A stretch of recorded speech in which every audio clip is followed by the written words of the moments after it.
Hi, I'm Megan McGill, and I'll be interviewing veteran Terry Malley. Terry, what wars did you serve in?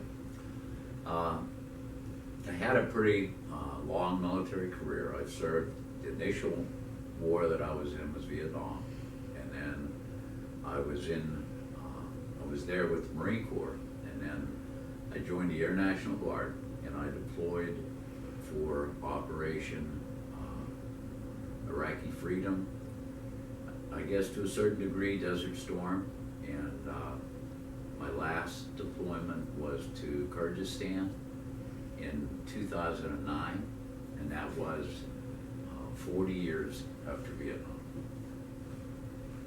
Were you drafted for Vietnam? I was not, I volunteered. What made you want to volunteer for Vietnam? I think because of my family history. My grandfather fought in World War I. My uncles and my father were all in the Marine Corps for the Second World War. I had an uncle in the Korean War. And when the war in Vietnam was going right as I was in high school, my two older brothers joined the Marine Corps prior to me, and so when I graduated, I had an option to go to college or go to join the Marine Corps, and I thought that I would go to the Marine Corps and then go to college when I get out of the service. Did you go to college after you got out? I didn't. I kind of like lost interest, I think, because when I came home and I went up to college to check out a couple of different schools, I thought there was a pretty large disparity between the way I felt and the way everybody was acting. It seemed like they were still kids, and after coming out from Vietnam, I just, it was a little bit changed. How did you feel going into Vietnam?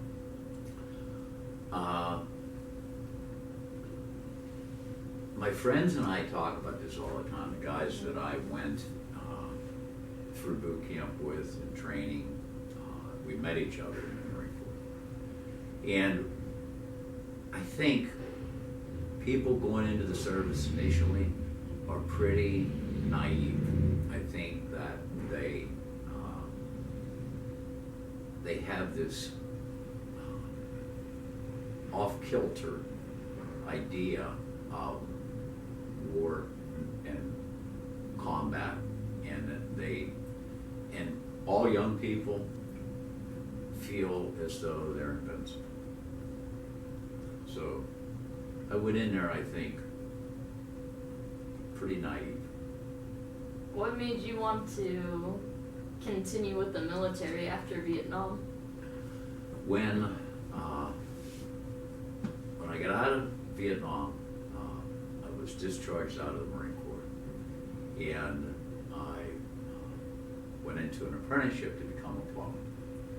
And I think to a certain degree, with the amount of combat and the areas that we were in Vietnam, I was struggling a little bit with just the memories of it.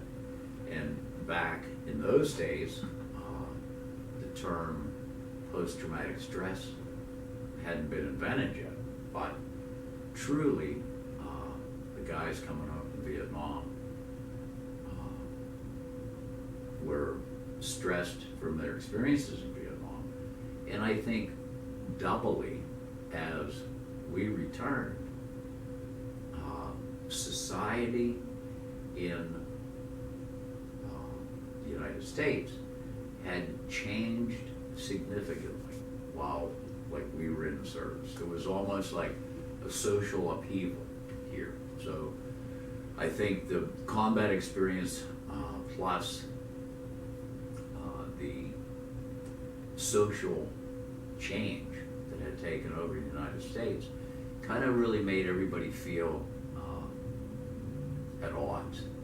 And so I kind of missed the structure and the discipline from the military, so that's what led me to go back in.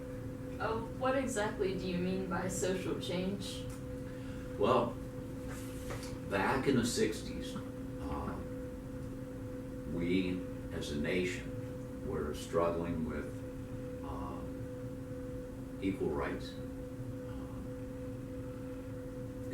Hadn't been too long since Martin Luther King was assassinated. There was a sexual revolution going on where people, college kids, the younger generation, were kind of like throwing off all of the structure and like society expectations, and people were a lot different. And returning veterans, along with equal rights and social and sexual revolution, there was also a profound dislike for the war in general, and that kind of spilled over onto the returning veterans. How did it feel? How did it make you feel when you were entering the different military operations aside from Vietnam? Like, how was your feelings different, I guess, is what I'm trying to ask. I think, luckily, the American public has taken a totally different view on the military and veterans in general.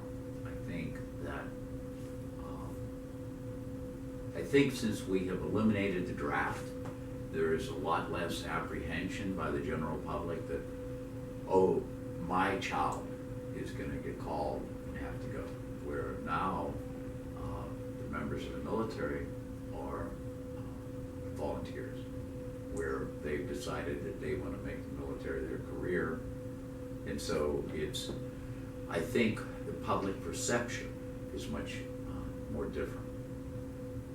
Where all have you been based at during your military career? In the Marine Corps, I was at Parris Island, which is in South Carolina. I was in Camp Lejeune, North Carolina. I was in Camp Pendleton on the West Coast.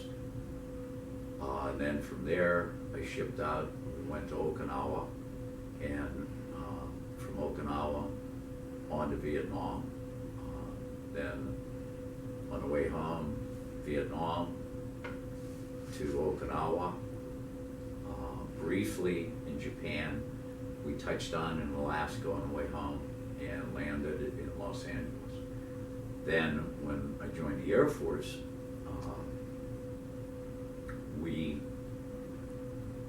I was able to see,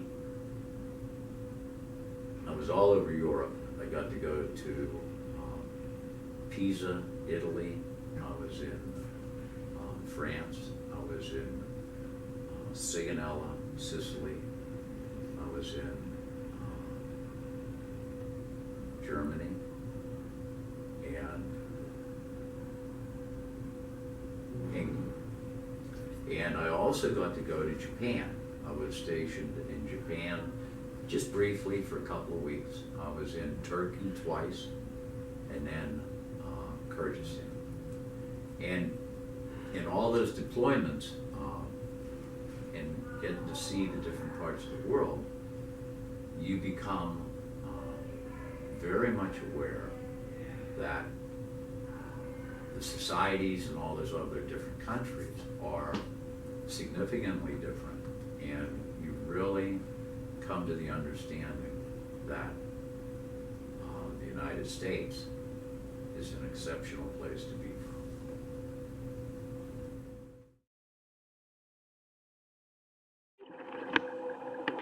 Are you going to ask me a question?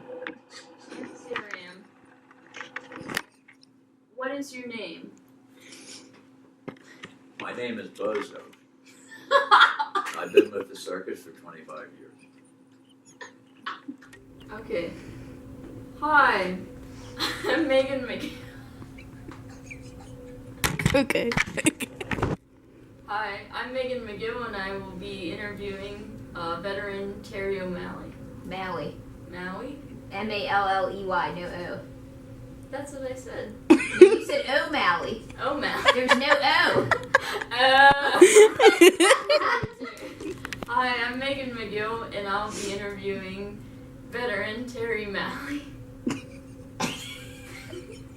Thank you for being here, Terry. Oh my god.